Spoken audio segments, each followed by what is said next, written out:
Every color is here. Red, yellow, orange, purple, pink, white, blue. Nature has filled this garden with the entire visible spectrum. But look for black. Really look. You will not find it. Not a single truly black flower anywhere in nature. And the reason why turns out to be one of the most elegant stories in all of evolutionary biology. Black is not a rare color in nature. Not even slightly. Black bears wear it. Black panthers hunt in it. Ravens carry it on every feather. Beetles display it with an almost metallic pride. Volcanic rock, deep ocean water, the night sky itself, black is one of the most common colors in the natural world, appearing across every kingdom of life and in virtually every geological environment on Earth. Every kingdom, that is, except one. Go to any botanical garden in the world. Walk through any meadow, any rainforest, any alpine field. You will find flowers in red, in yellow, in orange, in every shade of purple and pink and blue and white. You will find combinations and gradients and patterns that seem to exhaust every possibility the visible spectrum offers. You will not find black. Not truly black. Not the same uncompromising, light-absorbing black that appears so freely everywhere else in nature. Flowers, of all the colored things on Earth, refuse it. And they have been refusing it for tens of millions of years, across hundreds of thousands of species, across every climate and continent where flowering plants have evolved. This is not an accident or an oversight.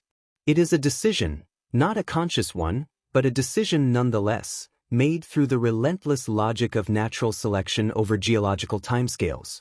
To understand why flowers refuse black, you first need to understand what color actually is, what it costs a plant to produce it, and what it buys. When sunlight strikes a flower petal, something physically precise happens.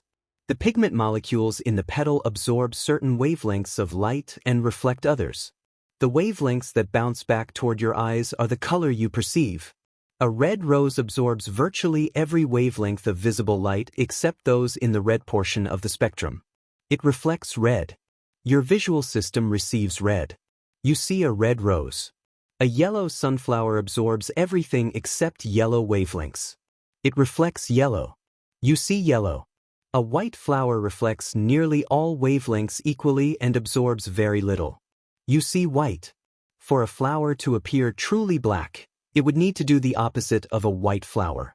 It would need to absorb every wavelength of visible light, reflect essentially nothing back. Zero reflection. Complete absorption across the entire visible spectrum. Here is where the physics becomes biology, and where biology becomes a problem. Light is not just color. Light is energy. When a surface absorbs light, it absorbs that energy, and that energy converts to heat within the material. The more light a surface absorbs, the more heat it accumulates. This is why a black car parked in summer sunlight becomes dangerously hot to the touch while a white car parked beside it remains relatively cool.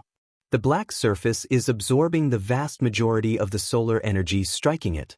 The white surface is reflecting most of it away.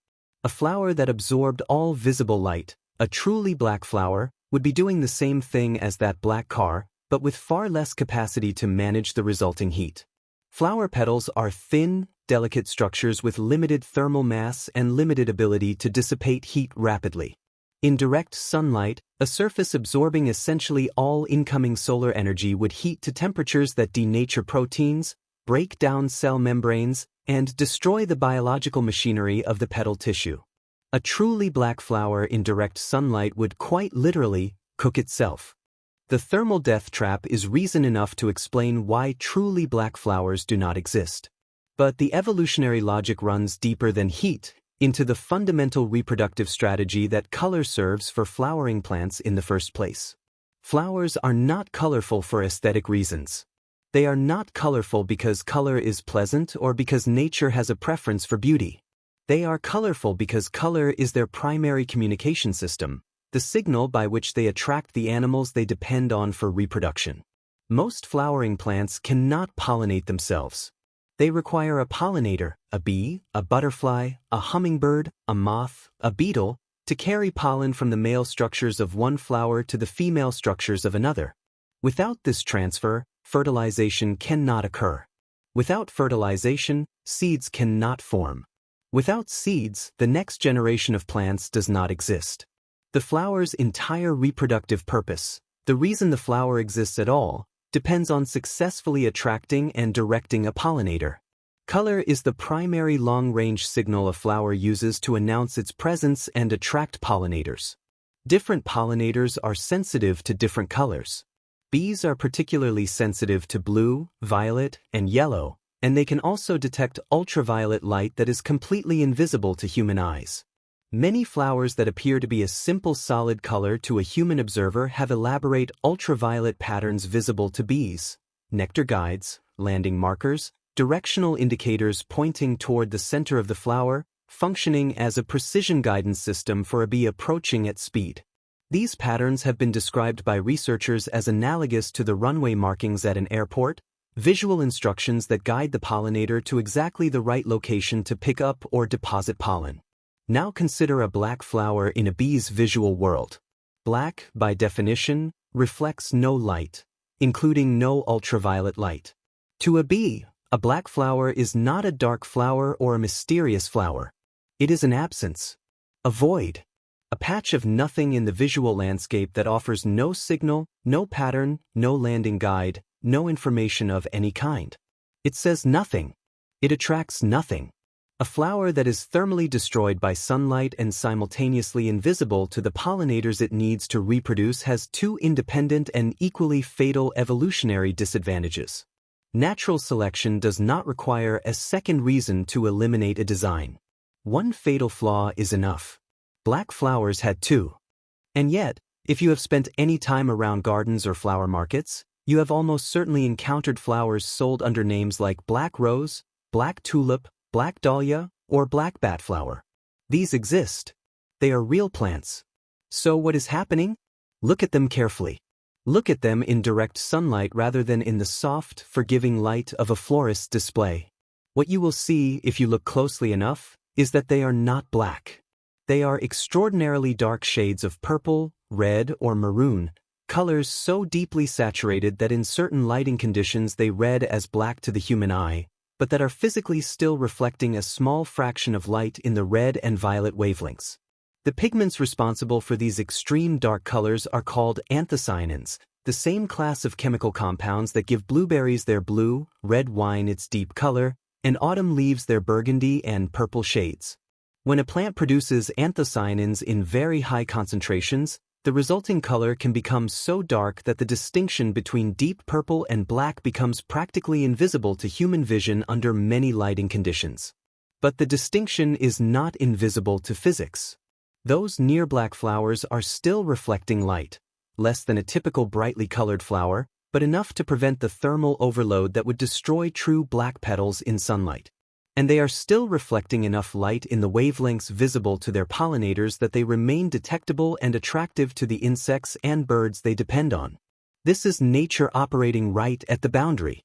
Plants have evolved to push their darkness as far as the physical and ecological constraints will allow, dark enough to be striking, dark enough to perhaps benefit from increased heat absorption in cold environments, but never quite dark enough to cross into the lethal territory of true black. Some of these near-black flowers have a specific ecological rationale. Certain species that grow at high altitude or in cold climates benefit from absorbing more solar radiation than their lower altitude relatives. In a mountain environment where temperatures can drop below freezing even in summer, a flower that absorbs more heat from sunlight warms its reproductive structures faster, extends its viable flowering period, and potentially achieves better pollination success than a paler competitor.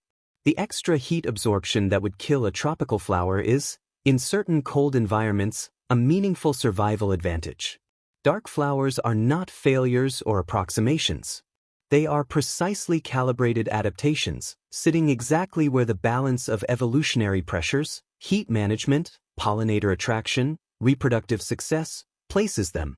The near-black flowers that evolution produced through anthocyanin accumulation were not close enough to black for human aesthetic ambitions. For centuries, plant breeders have pursued the true black flower with the particular obsessive dedication that humans bring to goals that are just out of reach. Generation after generation of selective breeding, always selecting the darkest individuals from each generation and crossing them to produce the next, pushing the color incrementally deeper with each cycle, has been attempted with roses, tulips, dahlias, and a range of other ornamental flowers. The closest anyone has come is the black velvet petunia, developed by a team of plant breeders and released commercially in 2010. Measurements of its light absorption show that it absorbs approximately 99.7% of visible light, a figure that sounds almost impossibly close to true black and is genuinely remarkable as a product of selective breeding. And yet it is not black. Stand it in direct sunlight and look carefully. There is a faint shimmer, a barely perceptible quality of surface that is not quite the complete absorption of a truly black surface. The remaining 0.3% of reflected light is still there, still doing its job, still keeping the petal tissue from overheating to destruction. Human breeders push the color to the absolute limit of what a living flower can sustain and remain alive. The result was still not black. Because the rules that prevented black flowers from evolving naturally apply with equal force to black flowers produced by human ingenuity. Physics does not make exceptions for horticultural ambition. Every color in a flower garden is a survival story.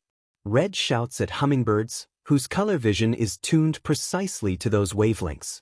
Yellow guides bees with patterns hidden in ultraviolet frequencies that human eyes cannot access. Purple draws butterflies navigating by the violet end of the spectrum. White glows in moonlight, visible to the moths that pollinate after dark when other pollinators have gone to rest. And black is the color that the physics of heat absorption and the ecology of pollinator attraction both independently rejected, for reasons that operated with equal force long before the first human being ever looked at a flower and wondered why it was the color it was. The absence of black flowers is not a gap in nature's palette. It is evidence of how thoroughly natural selection works, how completely it eliminates designs that cannot survive, how precisely it calibrates the designs that remain. Every flower alive today is the descendant of an unbroken chain of successful reproductions stretching back millions of years. The black flowers that may have appeared in that chain, the rare mutations that pushed too far toward total light absorption, left no descendants. The colorful ones are all around you. They chose to be seen. And the choice worked.